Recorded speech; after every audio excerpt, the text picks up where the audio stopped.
It can't be denied that Star Wars has entered one of the darkest periods of its existence, not only on the big screen but also in the gaming realm thanks to the corrupt corporation EA. Since 2013, EA has owned all rights to making Star Wars games. In that time, the Star Wars name has been dragged through the mud with blatant cash grabs, rushed titles, and empty husk of previously existing games.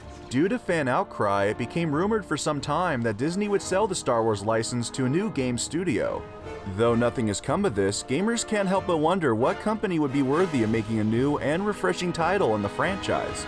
So today, we'll be looking at the top 5 game studios who should own the Star Wars license. Today's top 5 was suggested by Patreon supporter Emperor Palpatine. For this video, we're only looking at game studios that would qualify for making exceptional Star Wars games. They also have to be willing to buy the Star Wars license and work with Disney, so you won't see studios like Rockstar Games and CD Projekt Red here. With that said, let's begin. Ubisoft may not have the best reputation in the industry, but undoubtedly they have the talent and resources to make decent Star Wars games. With titles like Assassin's Creed, Far Cry, and For Honor under their belt, a Star Wars game that shared similar gameplay features would have fairly profitable potential. Imagine lightsaber duels with the For Honor combat system, or an open-world game with Assassin's Creed, Watch Dogs, and Far Cry mechanics. Reskin Rainbow Six Siege, and you basically have the cancelled Star Wars First Assault or the Next Republic Commandos. Also, with all Ubisoft subsidiaries, they can develop multiple Star Wars games at a time, unlike other studios. Though there is the concern of microtransactions, I doubt Ubisoft would want to risk another fiasco like EA's Star Wars Battlefront 2.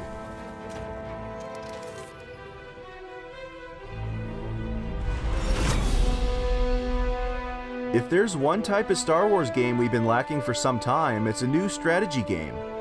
And of course, I can't think of any company better suited to make a modern one than Petroglyph Studios. Petroglyph has made some fabulous strategy games in the past, but are best known for their work on Star Wars Empire at War. Though debatably not the best Star Wars strategy game, it's easily the most visually stunning, especially with the cinematic camera. If Petroglyph could accomplish this back in 2006, imagine what they could pull off with today's modern graphics and technology. An Empire at War 2 could answer fans' prayers like fleshing out the real-time strategy mechanics, plus finally making the Clone Wars era playable. Surely, if Disney were to give the Star Wars reins back to Petroglyph, the franchise's reputation would finally head back on track.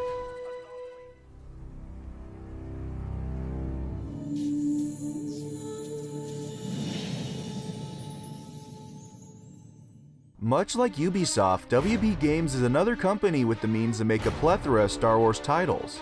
Having such renowned subsidiary studios like Rocksteady, Monolith Productions, and NetherRealms, it's easy to imagine what kind of Star Wars games we could possibly get. Rocksteady, being the Batman Arkham series developer, would be perfect to make a gritty action-adventure Star Wars game. Maybe something along the lines of the cancelled Star Wars 1313 or Visceral's Project Ragtag. Monolith can make an open-world title on par with their Middle-earth series, and NetherRealms would have the opportunity to make the first good Star Wars tournament fighter. For younger audiences, another one of WB Studios, TT Games, can expand on their old LEGO Star Wars saga. There's plenty to benefit from for both gamers and Disney if WB had the license.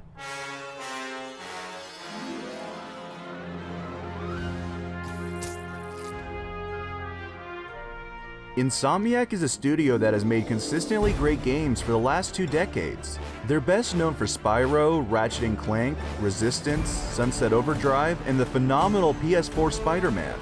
Their track record is more than enough proof that they'd be quite capable hands for the Star Wars license. Having worked on such a variety of genres, Insomniac would have a lot of options for what kind of Star Wars game they'd want to make. Personally though, I think an open-world Star Wars game would show off their best talents. Swap out Spider-Man and his web gadgets for a Jedi with Force powers and you'd have quite an amazing game. Add multiple planets to explore and flyable spacecrafts and Insomniac would be in line for making one of the best Star Wars games of all time. There's one simple reason why Obsidian Entertainment should own the Star Wars license, and that's so they can make Knights of the Old Republic 3. Having worked on one of the best narrative-driven Star Wars games, KOTOR 2, fans would line up across the globe to see a proper continuation of the series. But if you need more convincing, Obsidian is responsible for other such iconic games including Pillars of Eternity, Fallout New Vegas, and South Park: The Stick of Truth. Plus, if their upcoming title is any indication, they're more than capable of making a new space-related RPG. However, there is the matter of Disney taking KOTOR out of the old Legends to add to their new canon universe. If they would be unwilling to do that, Obsidian could still make an Old Republic-esque game, but just couldn't expand on the stories of Revan, the Exile, and the crew of the Ebonhawk. But even then, the dedicated developers at Obsidian could still put out a product worthy of the fans and the legacy of Star Wars. Well everyone, there you have the top 5 studios who should own the rights to the Star Wars license. I should mention that I don't believe one single company should hold all the rights, but if Disney's only willing to work with a single company, these are the studios more than capable of producing a quality game.